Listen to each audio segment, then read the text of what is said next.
Bonjour Youssef Indy, je suis Bonjour Christian Brosio. enchanté de vous recevoir dans le cadre de cette émission vidéo, Vous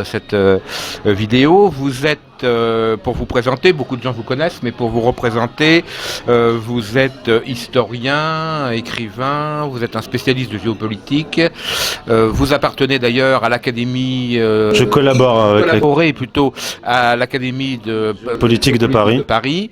Vous êtes l'auteur de nombreux articles et vous avez sorti déjà deux ouvrages très importants, deux ouvrages que je peux dire capitaux. L'un est sorti il y a 14 mois. En septembre 2015. Il est intitulé Occident et Islam, sources et genèse messianique du sionisme de l'Europe médiévale au choc des civilisations. Et le second, qui est le prolongement du premier, qui est sorti il y a 2 mois, à la fin du mois d'août, les mythes fondateurs du choc des civilisations, ou comment l'islam est devenu l'ennemi de l'Occident. Alors nous allons rappeler, il s'agit en fait d'une seule et même étude en 2 volumes. Non, on peut dire ça. Oui, une prolongation. Vraiment, le second volume est vraiment la prolongation du premier. J'aimerais que vous reveniez de façon brève sur l'argumentaire que vous développez dans le premier volume, à savoir les sources et genèse messianique du sionisme. Là, vous apportez quelque chose de tout à fait nouveau dans l'étude sur les études sur les origines du sionisme, car vous montrez de façon très serrée, de façon très argumentée, que le sionisme politique n'est pas né au XIXe siècle, que ses racines ne remontent même pas, sont même bien antérieures au XVIe, XVIIe siècle, et des milieux issus des milieux protestants millénaristes, puritains millénaristes, notamment en Hollande et en Angleterre, mais que les racines sont beaucoup plus anciennes, qu'elles remontent au XIIe et XIIIe siècle, et que ces racines remontent en fait à la Kabbale, et à certains penseurs de la Kabbale, des penseurs messianiques qui ont posé les premières pierres en fait du sionisme. Pouvez-vous rappeler rapidement ce fait? Alors pour être bref et synthétique, le retour du peuple juif en Terre Sainte était interdit notamment par le Talmud, Ketuvot 110a, qui interdisait donc aux Juifs de retourner en un mur en Palestine, en Terre Sainte, et pour reconstituer le royaume d'Israël. Or, cet interdit a été violé à partir du XIIIe siècle. Je montre comment, par qui, progressivement à partir du XIIIe siècle, dans les milieux kabbalistiques en Espagne, c'est-à-dire que c'est les milieux kabbalistes n'ont pas voulu violer directement la Torah et le Talmud, mais ont au fil des siècles réussi à contourner certaines lois, certains interdits de la Torah et du Talmud. Donc à partir du XIIIe siècle, Moïse Nahmanide ouvre la boîte de Pandore en disant que le peuple juif peut hâter l'arrivée du Messie par des actes de piété extraordinaires.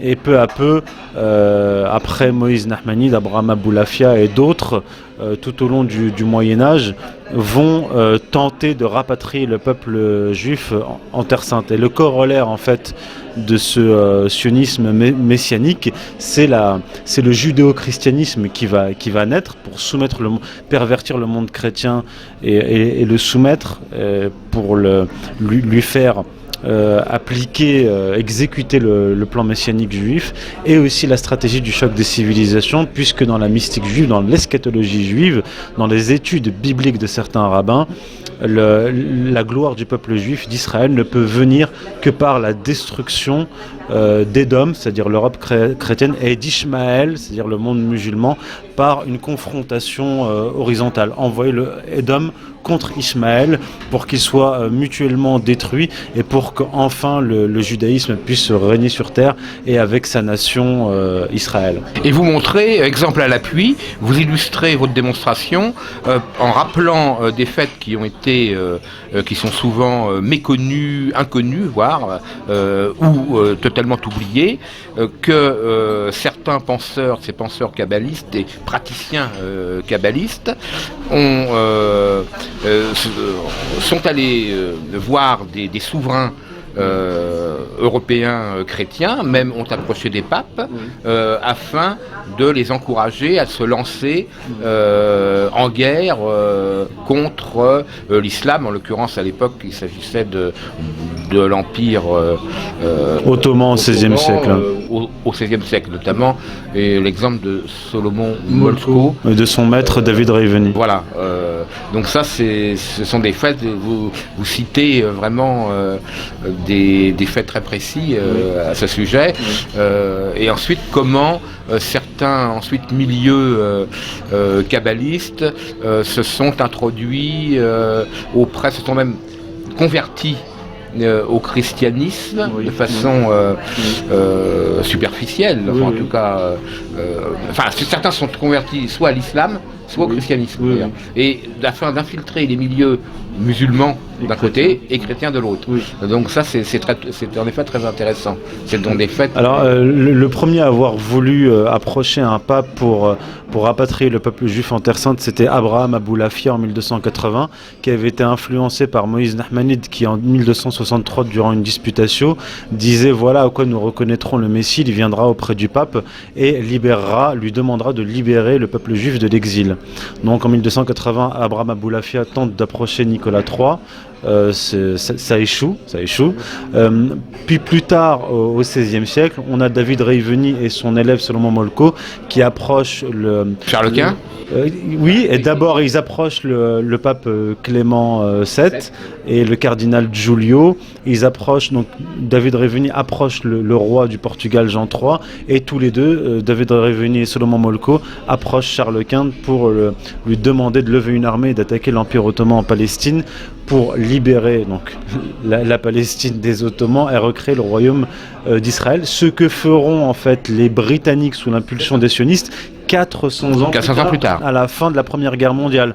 Donc ce que je montre, la particularité de mon travail, c'est de montrer l'influence des idéologies qui sont au départ moyenâgeuses puis modernes dans la géopolitique, la grande géopolitique des blocs. On ne peut comprendre l'attaque de la Grande-Bretagne contre l'Empire ottoman en Palestine, à la création du foyer juif en Palestine, qu'en ayant connaissance de cette longue histoire, cette histoire idéologique de longue durée. Alors, pour en revenir au sionisme et au judaïsme, vous vous rappeliez au début de cet entretien que au départ, le talmudisme notamment condamnait l'idée d'un retour du peuple juif en Palestine. Avant le retour du Messie. Avant le retour du Messie. Et cette idée était quand même majoritaire dans les milieux judaïques pendant très longtemps, et même encore au début du sionisme politique du 19e siècle. Exactement, oui. C'était encore une idée très minoritaire. Comment cette idée minoritaire dans le judaïsme talmudique, comment ce judaïsme talmudique traditionnel, si j'ose dire, a-t-il été finalement vaincu par cette idée kabbaliste et comment s'est faite la connexion entre ce judaïsme kabbaliste et le sionisme politique moderne qui se prétend sinon athée, au moins agnostique et voire athée. Et comment ce sionisme a fini par s'imposer auprès de toutes les communautés juives, alors qu'il était quand même minoritaire au départ. Alors c'est une double question. La première, c'est celle de la pénétration de la Kabbale dans le judaïsme traditionnel. Durant des siècles et des siècles, depuis la constitution de la Kabbale au 1er siècle, on a commencé à avoir des persécutions de rabbins kabbalistes, ce qu'on appelle les hassides et les zaddiques, le pieux et le juste, par les talmudistes. Ce rejet de la Kabbale et de ce qu'elle a engendré, c'est-à-dire le messianisme actif, ce que j'appelle le messianisme actif, l'apocalyptique, c'est-à-dire couplé au messianisme actif, c'est-à-dire essayer d'ater la fin des temps, pour hâter la venue du Messie. Donc ce combat a duré pendant des siècles, et c'est véritablement à la fin du Moyen-Âge que la Kabbale va commencer peu à peu à pénétrer le judaïsme orthodoxe. Puisque, en fait, au départ, jusqu'au Moyen-Âge, jusqu'au Zohar, c'est-à-dire 1280-1286, les kabbalistes n'enseignaient pas au peuple, à la communauté juive. La Kabbale restait une mystique réservée aux élites. À des initiés. À des initiés. Et les kabbalistes ont décrété que la fin des temps approchant, l'interdiction d'enseigner la Kabbale a été levée. Et à partir donc de la fin du Moyen-Âge, là on est au 16e, fin du XVIe siècle, la Kabbale va commencer à se répandre dans toutes les communautés juives. On a la Kabbale traditionnelle, suivie de la Kabbale de Cordovero, grand rabbin kabbaliste du XVIe siècle, puis de son élève, l'éminent Isaac Luria, rabbin kabbaliste extrêmement influent, qui va aggraver la dimension messianique de la Kabbale. Puis ces mouvements kabbalistes vont pénétrer donc les milieux talmudistes aussi, puisque vers le Moyen-Âge, on va commencer à avoir des talmudistes kabbalistes qui vont à la fois étudier, être de grands spécialistes du Talmud et des grands spécialistes de la Kabbale, comme Moïse Nachmanide. Moïse Nachmanide est un rabbin éminent dans la tradition talmudique et dans la tradition kabbalistique. Donc peu à peu, cette Kabbale va pénétrer le judaïsme traditionnel et faire partie de l'orthodoxie. Ça va être perçu comme l'orthodoxie. Maintenant, alors que c'est une hérésie au départ. Alors la question maintenant du sionisme en tant que tel, comment est-ce que ce sionisme qui est apparu à la fin du 19e siècle, ce sionisme politique à apparence athéiste, a fini par pénétrer, par faire en fait la quasi-unanimité dans les communautés juives. Ce que j'explique dans mon ouvrage, c'est que le messianisme kabbalistique a connu une véritable transformation durant le 19e siècle, influencée par le sabbato-franquisme. Le sabbato-franquisme est une doctrine kabbalistique, messianique, apocalyptique, antinomique, c'est-à-dire qui combat la loi divine. Sabbato-franquisme, ça vient de ces deux initiateurs, Sabbatai Tzvi et Jacob Frank. Sabbatai Tzvi se convertit faussement à l'islam en 1666 et Jacob Frank, à peu près d'un siècle plus tard, en 1758, va se convertir faussement au catholicisme. Et eux sont porteurs d'une idéologie, d'une doctrine antinomiste qui combat la loi divine et donc qui combat Dieu au profit d'une autre divinité. Et en fait, avec le franquisme et après Jacob Frank, on va voir cette doctrine accompagner la Révolution française et être influencée même par la Révolution française, puisque ce nihilisme va se transformer en une sorte de doctrine progressiste qui accompagne bien sûr le mouvement kabbaliste, qui dit en fait que l'histoire progresse et qu'avec elle, la révélation de ce qui était caché, des secrets, vont apparaître. Et ce sabbato-franquisme va véritablement influencer le messianisme juif, puisqu'il va lui donner une apparence athéiste. En fait, ce que tout le monde perçoit comme l'athéisme n'est pas l'athéisme. Il n'est pas la négation de Dieu. Il est la négation des lois divines, le combat contre les lois divines et le combat contre Dieu lui-même. Mais les idéologies révolutionnaires des 19e, 20e siècle vont prendre cet habillage athéiste, laïque entre guillemets. Et c'est dans cette période historique, avec ces grands mouvements révolutionnaires, que va émerger le sionisme politique athéiste. D'ailleurs, c'est exactement dans la même région que vont émerger les mouvements révolutionnaires socialistes et le sionisme politique, c'est-à-dire en Europe centrale.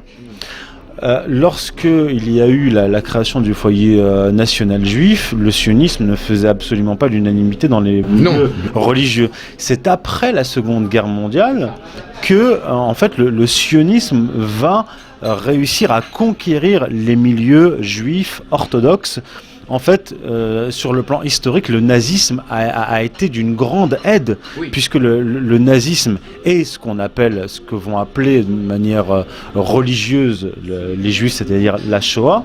L'Holocauste, qui veut dire en fait sacrifice dans l'Ancien Testament, va permettre au sionisme de conquérir tous les milieux juifs, religieux qui lui étaient hostiles.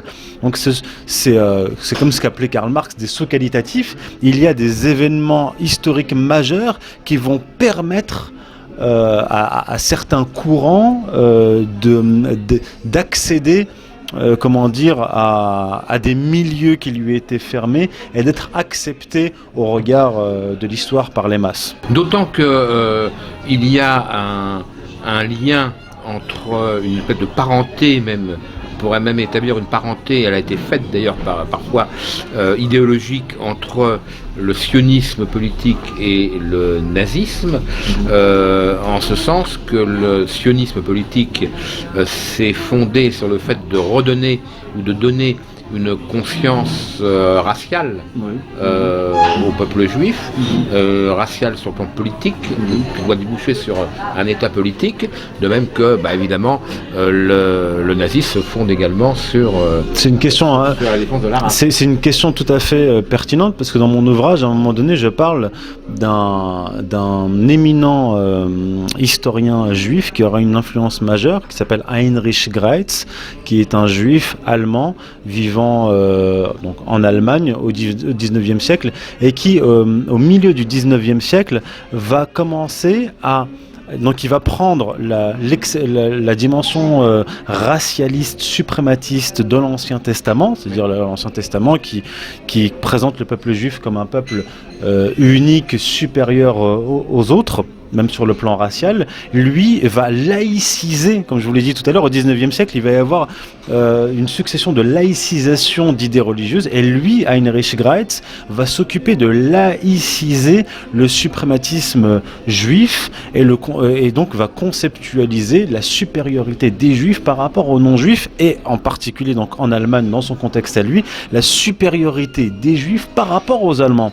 Ça va lui valoir des attaques extrêmement virulentes d'un autre historien allemand éminent, Treitschke, qui va dire, bon, puisque c'est comme ça, puisque vous vous croyez supérieur à nous, eh bien, quittez l'Allemagne et créez votre propre nation.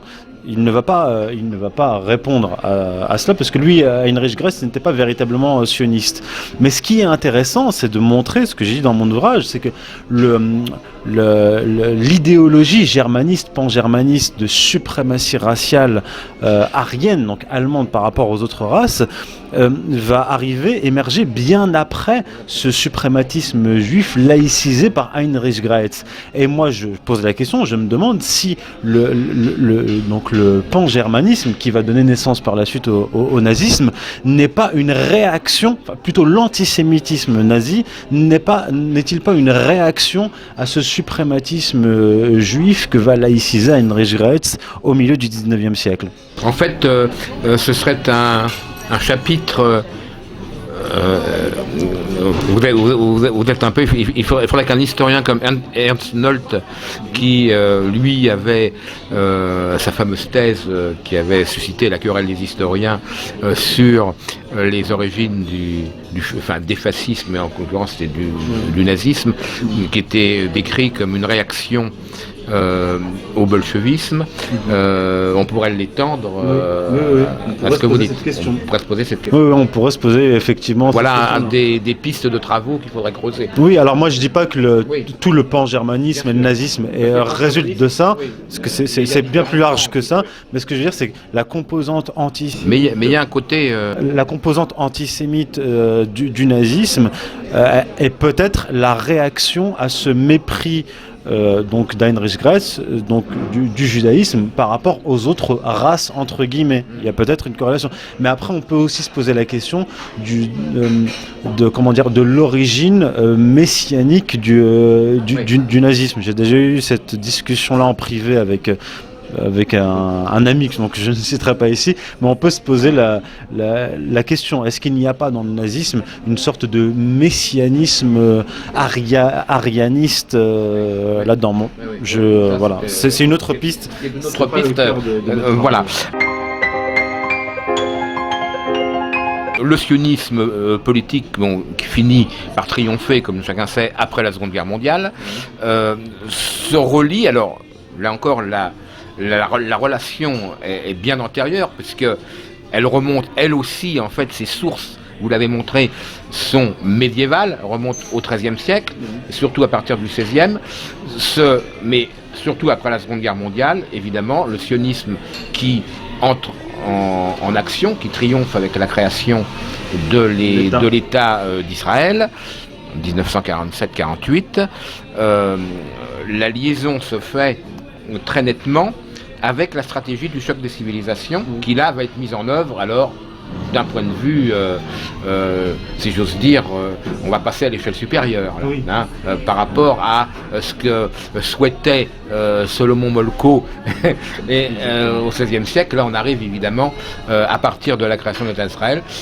Sionite et choc des civilisations sont en étroite concomitance. Et c'est là, oui. Et alors, donc, pourriez-vous nous expliquer les grandes étapes de la mise en œuvre moderne, contemporaine, de cette stratégie du choc des civilisations, qui ne remonte pas du tout, comme on l'a dit souvent à Samuel Huntington, mais qui est bien antérieure, dont le grand théoricien, c'est Bernard Lewis. Voilà, alors c'est là qu'on voit la conjonction tout à fait étroite entre messianisme, vision mystique de l'histoire et géopolitique.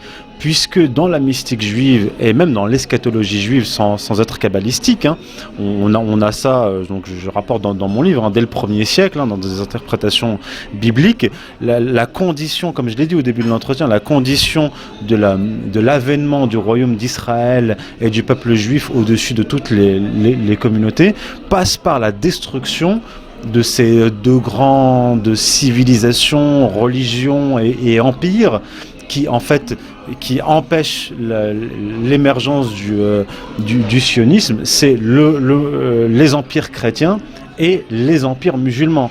Et eux, pour les juifs kabbalistes messianiques, même orthodoxes, leur avènement en tant que peuple suprême qui doit régner sur l'humanité passe par la destruction de ces deux puissances-là. Dans l'ère moderne, au XXe siècle, on a eu donc comme Heinrich Graetz pour le suprématisme, on a eu Bernard Lewis qui a laïcisé cette stratégie du choc des civilisations. Bernard Lewis, qui est juif, qui est détenteur des nationalités israélienne, britannique et américaine, qui est un historien spécialiste du monde musulman, va être le concepteur de cette stratégie du choc de cette théorie du choc des civilisations, qui est, comme je l'explique, une stratégie au départ. Et lui, Bernard Lewis, en 1958, va lui donner un habillage laïque, un habillage scientifique. Et c'est son assistant... Pour l'essentialiser. Exactement.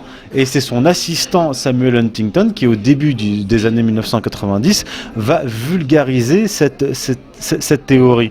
Donc lui, qu'est-ce que dit Bernard Lewis en 1958 ? Il dit que le monde chrétien et le monde musulman sont ontologiquement opposés et donc sont voués à se faire la guerre jusqu'à la fin des temps.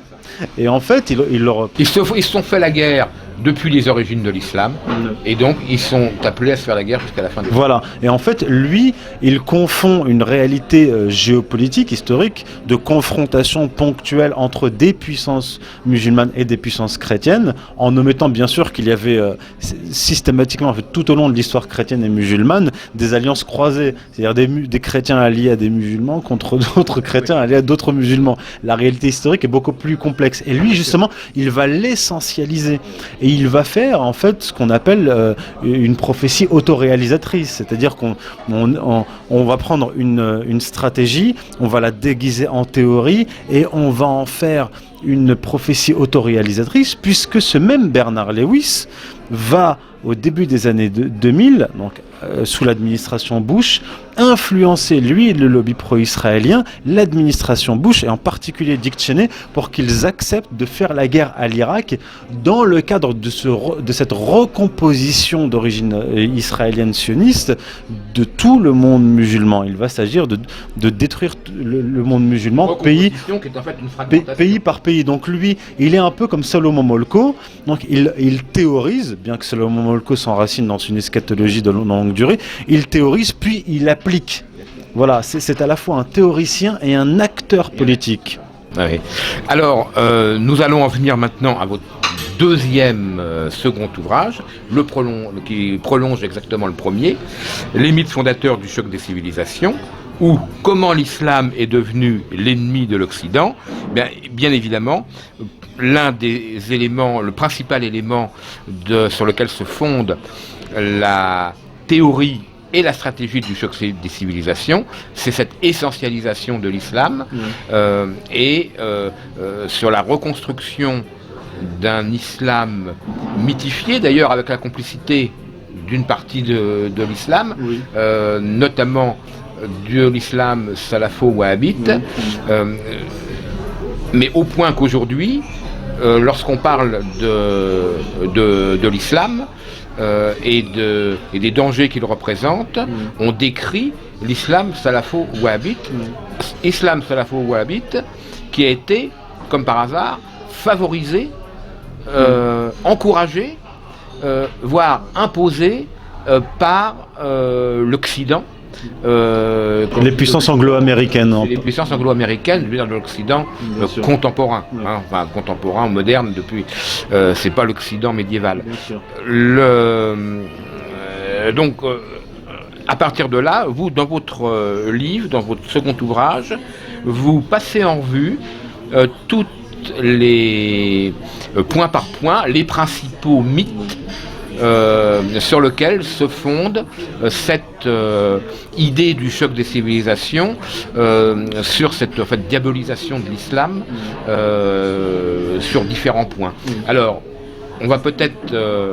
d'abord, j'aimerais que vous disiez un mot précisément sur les origines du salafo-wahhabisme et comment celui-ci a été systématiquement encouragé par les puissances anglo-saxonnes. Alors pour être bref... brièvement, bien sûr, parce que le temps tourne. Le wahhabisme naît au milieu du XVIIIe siècle en Arabie, dans la péninsule arabique. Son fondateur est Mohammed ibn Abdul Wahhab, qui dès le départ en fait est identifié par ses anciens maîtres, ce qu'on appelle les ulama, les savants, les muftis, ceux qui sont en mesure...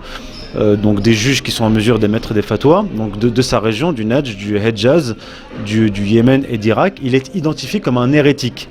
Donc un hérétique, un menteur, un faux prophète, un égaré qui égare. Et immédiatement, il va y avoir une réaction de ces ulama contre Mohammed ibn Abdul Wahhab. Mais ce Abdul Wahhab va s'allier à la tribu des Saouds pour conquérir la péninsule arabique, tout comme Cromwell avait conquis donc le premier Commonwealth, l'Angleterre, la Grande-Bretagne, en massacrant les catholiques, écossais, irlandais et en détruisant les églises. Il va faire exactement la même chose avec les musulmans. C'est-à-dire que tous les musulmans qui vont s'opposer à lui, qui ne vont pas se soumettre à lui, à sa doctrine et à la tribu des Saouds, vont être systématiquement massacrés. Et c'est comme ça qu'il a réussi à imposer sa doctrine par 3 royaumes saoudites successifs. Et en fait, le 3e royaume saoudite qui va s'imposer en 1932, après la conquête finale de la péninsule arabique par Abdelaziz ibn Saoud, et bien en fait, cette conquête-là va être faite avec l'aide principale de l'Empire britannique. Ce sont les Britanniques, l'armée britannique, qui va soutenir les Saoudo-Wahhabites dans leur conquête de la péninsule arabique. Et dans un second temps, en 1945, juste avant la fin de la Seconde Guerre mondiale, ce sont les Américains qui vont prendre le relais.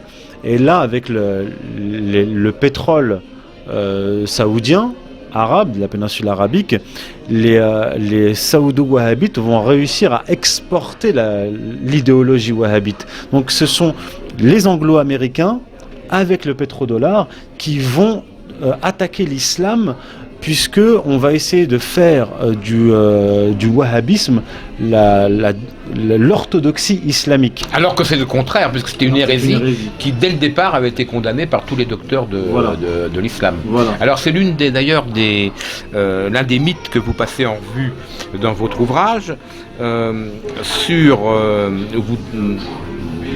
déconstruisez, si j'ose dire, pour employer une expression à la mode, les différents mythes de cette idée du choc des civilisations et qui court autour de l'islam, d'une espèce d'islam complètement fantasmé, et encore une fois, mais avec la complicité aussi d'une partie du monde musulman, à savoir que l'un de ces mythes, c'est qu'en fait, dans l'islam, il n'y aurait jamais eu de discussion, que l'islam ne se fonderait que sur la lecture littérale du Coran, et que, autrement, il n'y aurait rien d'autre. Il n'y aurait eu jamais de dispute théologique, il n'y aurait jamais eu de discussion, ni de discussion théologique, ni même, et encore moins de discussion philosophique. Or, vous rappelez, évidemment, qu'il n'en est rien, et que l'islam a été traversé des origines jusqu'à nos jours de très nombreuses disputes, discussions et d'écoles, puisqu'il y a au moins 4 principales écoles juridiques, rien que pour l'islam sunnite. Donc, est-ce que vous pourriez résumer rapidement cette histoire très complexe, finalement, de l'islam et de ces discussions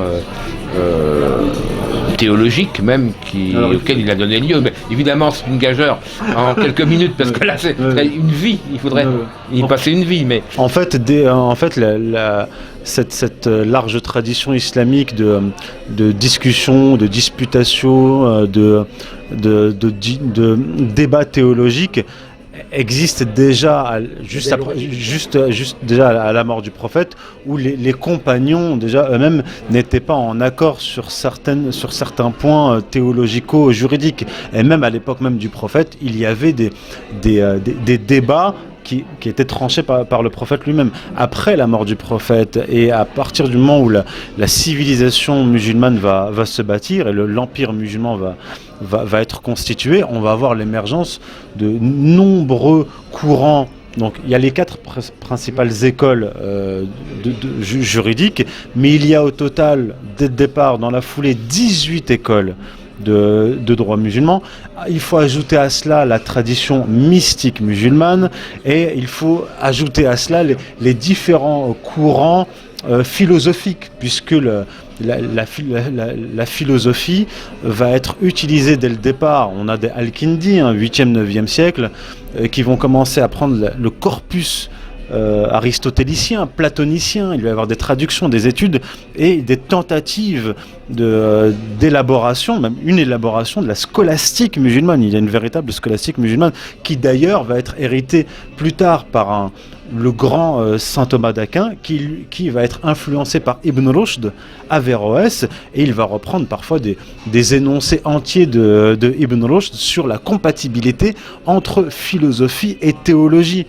Je veux dire, après l'émergence du christianisme au 1er, 2e siècle, on va voir, comme dans l'émergence de l'islam en tant que civilisation, et en tant que civilisation, l'émergence d'une multitude de sectes aussi, et de doctrines qui vont s'opposer.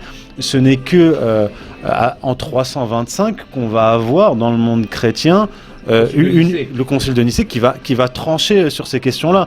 Mais et puis ce ne sera pas fini, il y aura ensuite toute la querelle avec l'Église d'Orient. Enfin, exactement, dire que l'islam serait un bloc monolithe reviendrait à dire que le christianisme est un bloc monolithe depuis Saint-Pierre, et qu'il n'y aurait jamais eu de disputation, ni même l'émergence de sectes, alors que dans le bassin méditerranéen, dans l'espace chrétien, quand le christianisme va se répandre, au 2e siècle, on a déjà 70 sectes chrétiennes gnostiques. Je parle juste des sectes gnostiques. Et dans le monde musulman, on va avoir la même chose.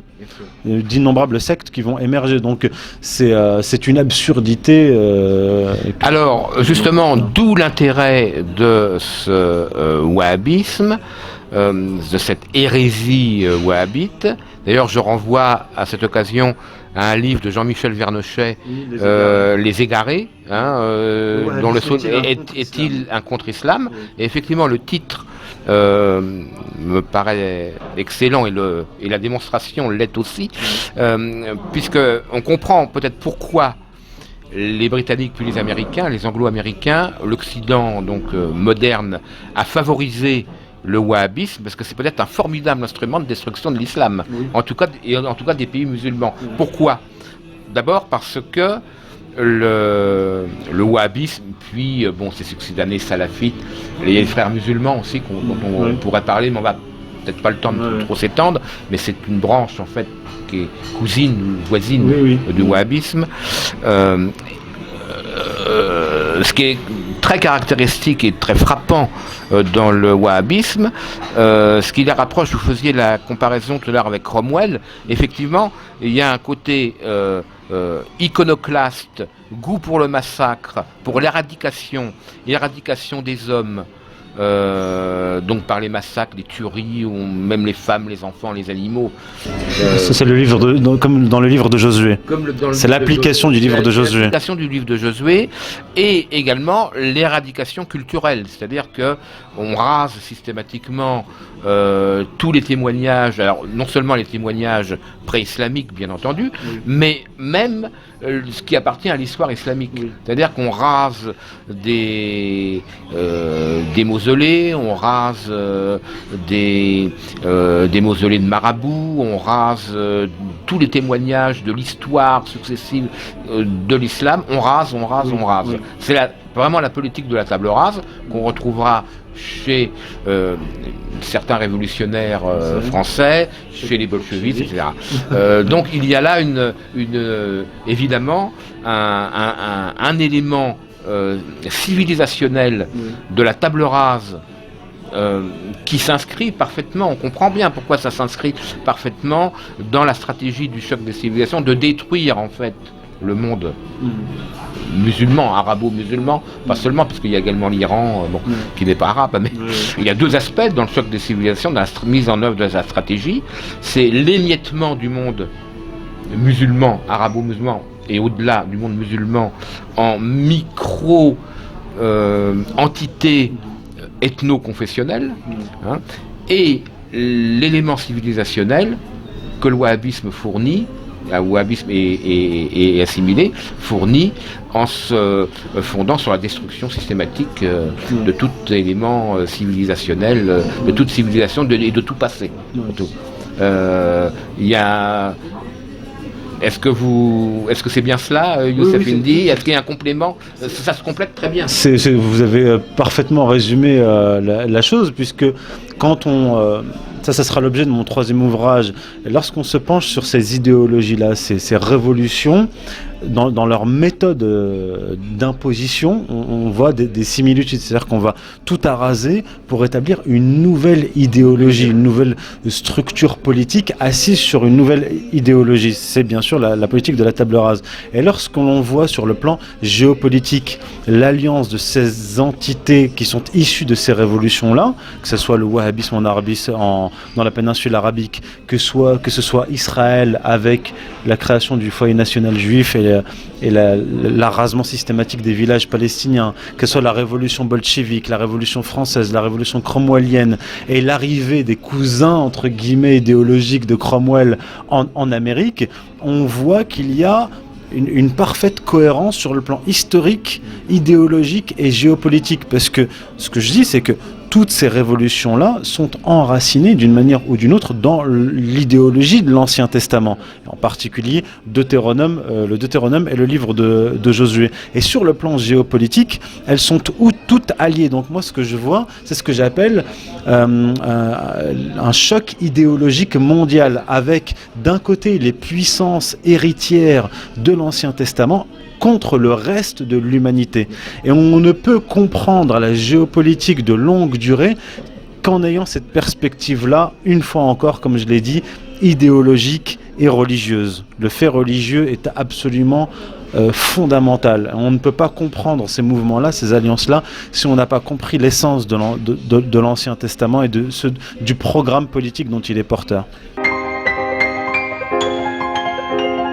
Alors je m'aperçois, Youssef Indy, que je viens d'oublier de vous faire exprimer, que vous exposiez, que nous parlions, mais alors là encore très rapidement, parce que nous allons passer à la deuxième partie de cet entretien, que nous parlions justement dans la mise en œuvre de cette stratégie du choc des civilisations et d'atomisation, de balkanisation, d'atomisation, d'émiettement du monde arabo-musulman, c'est le plan Oded Yinon. Oui. Hein, ça a été écrit noir sur blanc, oui, par ce stratège en 1982 par ce stratège du ministère de la Défense, le ministère des Affaires étrangères israélien, et qui a été mis en œuvre en réalité.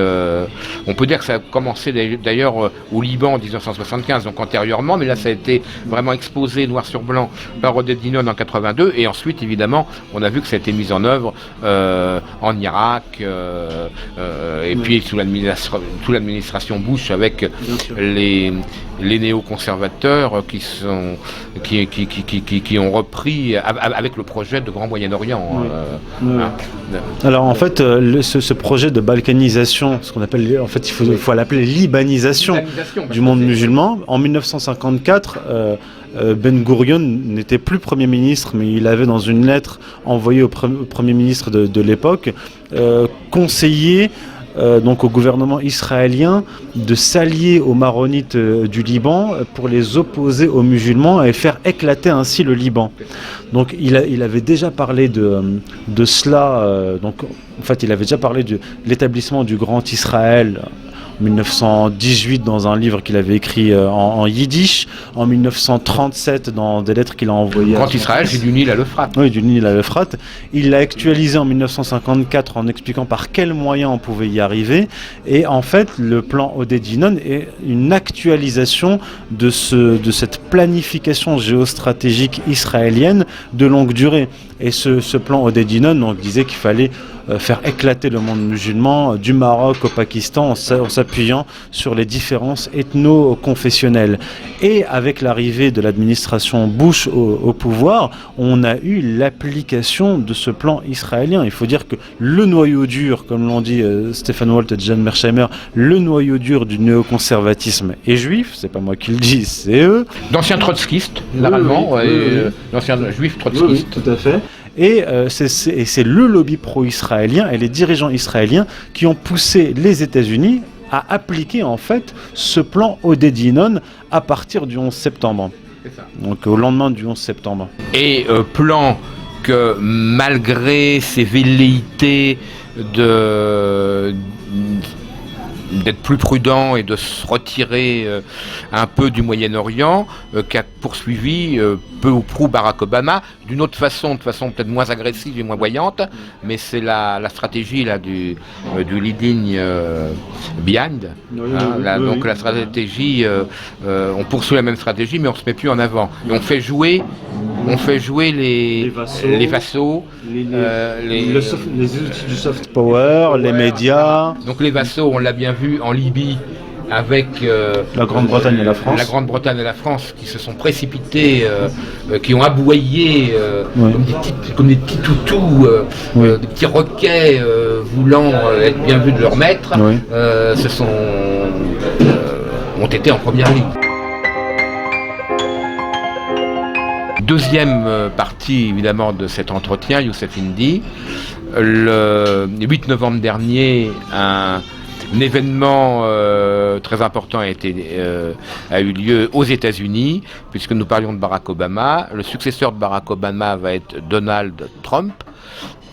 Ça a été, on ne va pas revenir sur le séisme que cela a été et de l'affolement que cela a provoqué dans toutes les chancelleries et les rédactions du monde occidental, parce que autant si Madame Clinton avait été élue, c'est très prévisible. C'était le pire qui pouvait nous arriver, puisque elle était très prévisible. Il y avait 9 chances sur 10 qu'on s'achemine vers une 3e guerre mondiale, car elle voulait attaquer la Russie. Bon, quant au Moyen-Orient, ça aurait continué de plus belle dans la balkanisation et la stratégie du choc des civilisations. est-ce que l'élection de Donald Trump est susceptible, selon vous, Youssef Indy, de freiner ou de mettre un terme à cette stratégie du choc des civilisations. Je sais que certains se sont un peu enthousiasmés de l'élection de Trump en disant que Trump est isolationniste, alors en effet il a tenu des propos isolationnistes, mais il faut peut-être être un peu plus prudent. Oui, alors il y a plusieurs plans. Sur le plan médiatique, ça ne va strictement rien changer, puisque comme je l'ai déjà dit lors d'un dernier entretien avec Jean-Michel Vernochet, je disais que premièrement, c'est pas la Maison Blanche qui pilote l'énorme machinerie impériale, que ce soit l'armée, oui, quand même en partie, mais les institutions internationales, les médias, on l'a vu, c'est pas la présidence états-unienne qui les pilote. Donc pour ce qui est de l'opposition entre monde occidental et monde musulman, sur le plan médiatique, ça ne changera strictement rien. L'islam va continuer à être diabolisé, on va continuer à opposer les populations occidentales aux populations musulmanes, ça, il n'y a pas de problème, ça va se poursuivre. Mais sur le terrain, ça va être différent, puisque Donald Trump, même si je ne pense pas qu'il mènera une politique isolationniste, compte s'allier à Vladimir Poutine et à Bachar el-Assad pour combattre les groupes terroristes au Proche-Orient, Daesh, Al-Nosra et ainsi de suite. Donc sur le terrain, ça risque de changer largement la donne. Il faut ajouter à cela le fait que cet été, il y a eu le grand congrès de Grozny, dont on n'a pas parlé en Occident. Oui, très important. Oui. Qui a été un séisme sur le plan idéologique, puisque le congrès de Grozny, qui réunissait les grands représentants savants musulmans sunnites, ont exclu de l'islam le wahhabisme.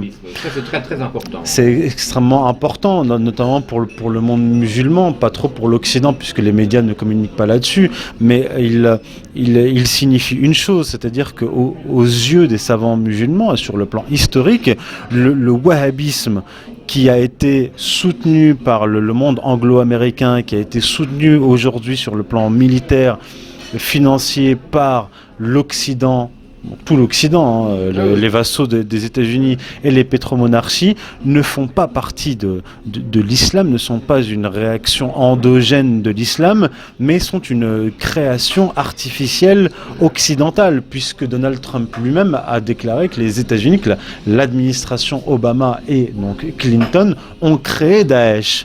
Donc sur le plan idéologique, symbolique, les choses risquent véritablement d'évoluer. Donc mais sur le plan, alors si on reste sur les constantes de longue durée, le pouvoir, la puissance sioniste n'a pas disparu, l'oligarchie n'a pas disparu, la propagande vis-à-vis de l'islam n'a pas disparu, ça va se poursuivre. Donc l'État profond n'a pas disparu. Voilà, donc au niveau de la constante, ça ne va rien changer. Mais il y a eu une variable. La variable, c'est l'élection de Donald Trump. Et si Donald Trump suit la nouvelle stratégie de Zbigniew Brzezinski, ça peut éventuellement changer les choses. Alors, comment ça va les changer ? En fait, Zbigniew Brzezinski, comme je l'ai dit dans un article et lors d'un entretien avec Jean-Michel Vernochet, ce que veut Brzezinski, ce n'est pas un choc frontal, puisqu'il a admis que le monde était multipolaire, que les États-Unis ne pouvaient pas contrôler le monde et qu'ils devaient par conséquent passer des alliances, réajuster leur rapport géopolitique avec la Russie et avec la Chine. Et Zbigniew Brzezinski, en avril 2016, proposait déjà une alliance avec la Russie principalement, mais aussi avec la Chine, pour nettoyer le Proche-Orient des groupes terroristes et calmer la donne géopolitique dans la région. Donc, potentiellement, en tout cas sur la courte et moyenne durée, la théorie du choc des civilisations va se voir opposer la réalité. La réalité, ce n'est pas que le monde occidental et le monde musulman sont opposés. La réalité, c'est qu'il y a des forces invisibles à l'œil nu qui opposent artificiellement l'Occident et le monde musulman, notamment depuis le 11 septembre. Notamment depuis le 11 septembre, bien sûr, qui a qui a été un peu une occasion formidable. Alors je pourrais prolonger maintenant sur le plan historique et géopolitique. Il y a des constantes aussi géopolitiques.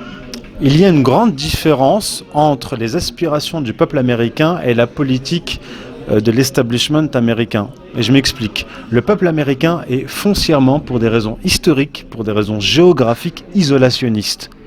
Depuis le 19e siècle, le peuple américain s'est toujours opposé aux guerres extérieures des États-Unis. Et qu'est-ce qui a fait admettre ponctuellement les campagnes extérieures militaires des États-Unis au peuple américain? Ça a été donc à la fin de la Première Guerre mondiale, sous Woodrow Wilson, ça a été le casus belli du fameux navire américain qui a été abattu, on ne sait pourquoi, on ne sait par qui, au large de l'Allemagne, et qui a été utilisé comme casus belli pour entrer dans la Première Guerre mondiale. D'ailleurs, il y avait des sionistes autour de Wilson, un certain rabbin Stephen Wise et Brandeis, qui était à la tête de la Cour suprême, qui était un franquiste, et qui ont influencé Woodrow Wilson pour qu'il entre dans la Première Guerre mondiale. Et il y a eu aussi, dans la même période, ce fameux télégramme qu'auraient envoyé les Allemands, alors qu'ils étaient en train de gagner la Première Guerre mondiale, qu'ils auraient envoyé au Mexique pour pousser le Mexique à attaquer les États-Unis. Le fameux télégramme Zimmermann. Voilà, et ça a été utilisé par toute cette machine déjà oligarchique qui était déjà implantée aux États-Unis, avec Edward Bernays et toute cette toute cette oligarchie qui a mis en place la première véritable propagande pour diaboliser l'ennemi et faire admettre plutôt au peuple américain une guerre extérieure. Ça, c'était à la Première Guerre mondiale. La Seconde Guerre mondiale, quel a été le casus belli? Ça a été le Pearl Harbor, les Japonais qui ont attaqué Pearl Harbor. Or, ce qui s'est passé durant les mois précédant l'attaque de Pearl Harbor, ça a été des frappes américaines de navires de l'Alliance, donc sino-germaniques, pour provoquer une réaction. Et la réaction escomptée a eu lieu puisque les Japonais ont frappé Pearl Harbor. Et là, ça a été le second casus belli. Second casus belli, alors que Franklin Delano Roosevelt s'était fait élire sur un programme isolationniste. Exactement. C'est-à-dire que systématiquement, on a des présidents qui veulent au départ mener une politique isolationniste et qui, par les faits, l'état profond sont... Comme précédemment Wilson, qui ne voulait pas entrer, qui avait fait campagne sur le fait qu'il ne se mêlerait pas de la guerre en Europe. Exactement. Donc on a systématiquement des présidents... Et on a eu le troisième casus belli pour attaquer le monde musulman qui a été le 11 septembre. Je suis revenu sur le 11 septembre dans mon premier ouvrage. Et énormément d'éléments tentent à prouver que le 11 septembre a été réalisé par les services, donc l'État profond américain, le Mossad et les services saoudiens. Et ça a été le casus belli pour faire accepter à la population américaine la guerre contre le monde musulman. George W. Bush, qui lui aussi s'était fait élire en 2000 sur un programme plutôt isolationniste, s'opposant précisément à son prédécesseur William Clinton, qui avait continué la guerre en Irak, etc. Exactement, puisque même Condoleezza Rice, lorsqu'elle est arrivée donc avec l'administration Bush au pouvoir, s'était opposé à la doctrine de nation building. Donc c'est la création de nations. Donc au départ, quand George W. Bush arrive au pouvoir, il n'est pas favorable à la guerre contre le monde musulman, et il n'est pas favorable au remodelage du monde musulman. Entourage néoconservateur et l'État profond. Et l'État profond, avec le 11 septembre, ont contraint l'administration Bush à se lancer dans cette épopée guerrière. Et donc, si on analyse la politique de longue durée américaine depuis un siècle, on peut s'attendre à ce qu'il y ait un nouveau casus belli qui contraint l'isolationniste Donald Trump à entrer dans une nouvelle guerre à la fois contre, par exemple, l'Iran, contre la Syrie et contre la Russie. Alors, je fais une très courte parenthèse dans toute cette série de casus belli depuis la Première Guerre mondiale jusqu'à aujourd'hui, enfin jusqu'au 11 septembre. Il y a également l'épisode en 1964.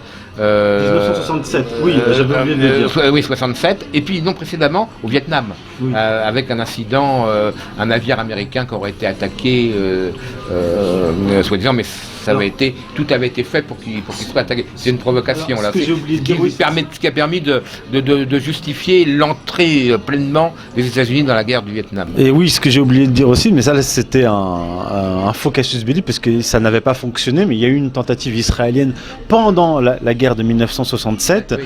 Les Américains ne voulaient pas se mêler de cette guerre puisqu'il y avait les Soviétiques alliés de l'Égypte et de la Syrie qui étaient présents dans la région, et les États-Unis ne voulaient pas entrer dans une guerre mondiale contre les Soviétiques. Et les Israéliens ont frappé le navire USS Liberty, ont frappé ce navire-là en le faisant passer pour une attaque égyptienne, pour forcer les États-Unis à entrer dans cette guerre. Et ce qui aurait pu provoquer une guerre mondiale russo-américaine. Voilà, donc il y a systématiquement des énormes false flags qui tentent d'attirer les États-Unis dans une guerre contre la Russie. Donc ce qu'on peut prévoir, donc on peut prévenir Donald Trump et son entourage, il risque d'y avoir un nouveau casus belli, je dirais pas dans les prochains mois, mais peut-être dans les prochaines années, pour pousser, tirer, obliger les Américains à entrer dans une guerre. Donc, Donald Trump, on ne sait pas trop en réalité ce qu'il a dans la tête, parce qu'il a dit un peu tout et son contraire. Je parle de la politique étrangère. On n'aura peut-être pas le temps de développer également sa politique sur la domestique et économique. Là, ça va peut-être nous mener trop loin, mais sur la politique strictement étrangère, et notamment sur le Moyen-Orient. Si l'on prend, il y a eu ces propos assez constants contre l'Iran. Il veut déchirer l'accord qui a été signé par Obama avec l'Iran.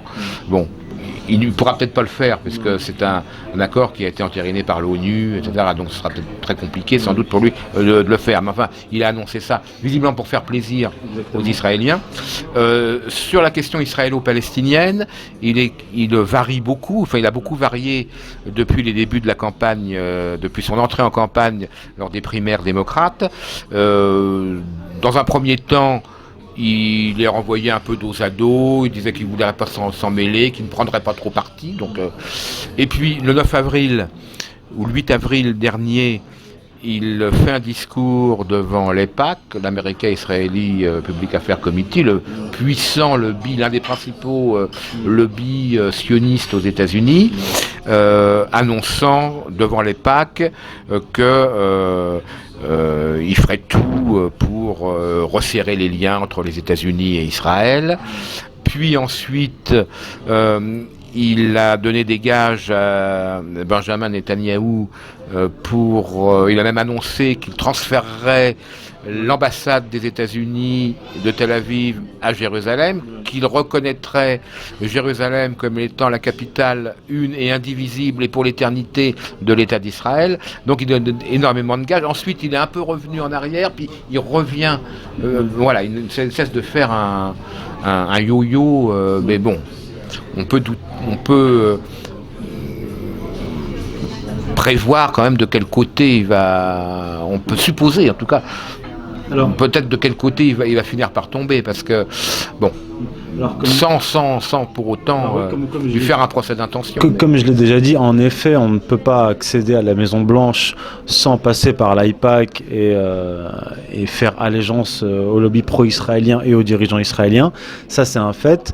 Maintenant, c'est la donne géopolitique qui va déterminer aussi le comportement de Donald Trump vis-à-vis d'Israël, parce que entre les déclarations durant les campagnes et la réalité géopolitique, il y a une grande un espace. Alors moi, je me risquerais pas, comme je l'ai déjà dit à Jean-Michel Vernochet, je me risquerais pas à faire à spéculer ou à essayer d'anticiper son attitude vis-à-vis des Israéliens. Mais ce que je me dis, c'est que si véritablement il veut faire alliance avec la Russie pour neutraliser les groupes terroristes et calmer le jeu géopolitique au Proche-Orient, il va naturellement s'opposer à la politique israélienne, au moins. D'autant qu'il faudra qu'il se calme avec l'Iran aussi, parce que c'est exactement la même chose. C'est-à-dire, l'Iran est une puissance importante au Proche-Orient si on veut calmer le jeu géopolitique, mais aussi l'Iran est l'allié de la Russie et de la Chine. Et on ne peut pas toucher à l'Iran sans toucher aux intérêts géopolitiques régionaux de la Chine et de la Russie.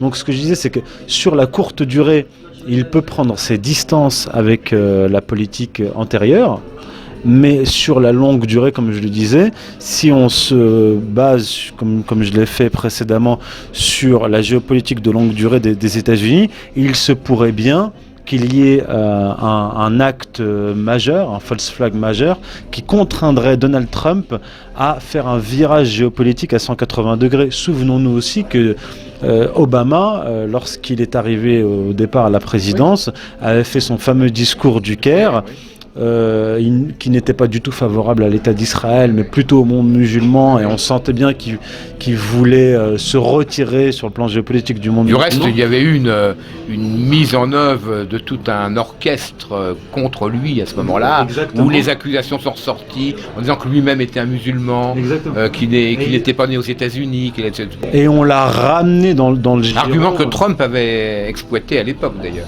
Oui, et il a été, donc Obama a été ramené dans le giron pro-israélien. Donc là, on a, comme je le disais, la politique étrangère ne se décide pas entièrement à la Maison-Blanche, et on a affaire, Donald Trump a affaire à des forces historiques, donc j'ai exposé tout au long de l'entretien dans mes ouvrages, à des forces historiques extrêmement puissantes, extrêmement enracinées dans la longue durée. Dans la longue durée, dans les mécanismes de l'histoire, et il faudra plus qu'un président isolationniste pour aller à l'encontre de cette énorme machine idéologique, historique. Donc, ce que je dis, c'est que Donald Trump offre une fenêtre géopolitique, une dynamique de rupture idéologique. On est véritablement à un tournant, et cette fenêtre doit absolument être exploitée par l'Europe, par les puissances européennes. Et le pays qui peut le mieux l'exploiter s'il se débarrasse de ses élites politiques actuelles, c'est la France. Et en fait, ce que je disais durant l'entretien avec Jean-Michel Vernochet, c'est que le meilleur moyen d'aider Donald Trump dans sa politique isolationniste, dans son réajustement géopolitique, c'est de reprendre la main, que les Européens reprennent la main politiquement, qu'ils se débarrassent des deux principales entités qui soumettent l'Europe, l'OTAN sur le plan géopolitique et l'Union européenne. Saisir la balle au bon, puisque Trump menace de se retirer lui-même de l'OTAN, c'est le moment ou jamais. C'est une fenêtre. Et de créer enfin une défense européenne. Exactement, c'est une fenêtre. Alors, défense européenne, ça, j'y crois pas trop, mais en tout cas, c'est une fenêtre historique et géopolitique qui doit être exploitée. Et là, même si la France, l'Europe arrive à se réajuster, à profiter de cette fenêtre, il sera beaucoup plus difficile à l'oligarchie cosmopolite et au lobby pro-israélien, aux États profonds, de mener l'Occident dans une guerre mondiale contre la Russie. Vous voyez, si à l'avenir les États-Unis sont entraînés dans une guerre contre la Russie, si elle n'a plus d'assises en Europe, si elle n'a plus ses vassaux européens, ça va l'affaiblir très largement, et ça réduira très largement les conséquences d'une éventuelle conflagration mondiale. Mais encore faudrait-il évidemment que les élites européennes et françaises en particulier, il faut en trouver d'autres. Donc ça évidemment, c'est un préalable évidemment nécessaire, car l'état actuel des élites évidemment ne sont pas. Ce sont des élites qui se voient comme des Américains, donc c'est pour ça qu'ils sont déstabilisés. Pour eux, l'Europe c'est une seconde Amérique, donc avec eux, on s'en sortait. Il est impossible. Ils ne saisiront évidemment pas. Oui, bien sûr. Mais eux ne la saisiront pas. C'est pour ça que je dis que la condition, c'est qu'il soit balayé. Eh bien, écoutez, cher Youssef Indy, merci beaucoup. Merci Je crois qu'on arrive au terme de cet entretien. Si j'ose dire, je n'emploierai pas une référence biblique, pour une fois, mais que les dieux de l'Olympe vous entendent, cher Youssef Indy. Et je rappelle donc les titres de vos ouvrages que je recommande. Le plus ancien qui est paru en septembre 2015, Occident et Islam, source et jeunesse messianique du sionisme de l'Europe médiévale au choc des civilisations, préfacé par Jean-Michel Vernochet, c'est aux éditions Sigeste. Oui. Et le votre deuxième ouvrage, qui vient de paraître, qui est paru il y a 2 mois, préfacé celui-ci par Roger Hacle, le colonel Roger Hacle, qui est un Libanais maronite et ancien conseiller au cabinet du ministère de la Défense libanais. Voilà. Les mythes fondateurs du choc des civilisations ou comment l'islam est devenu l'ennemi de l'Occident, également aux éditions Sigeste. Oui. Merci Youssef Indy, à bientôt. À bientôt.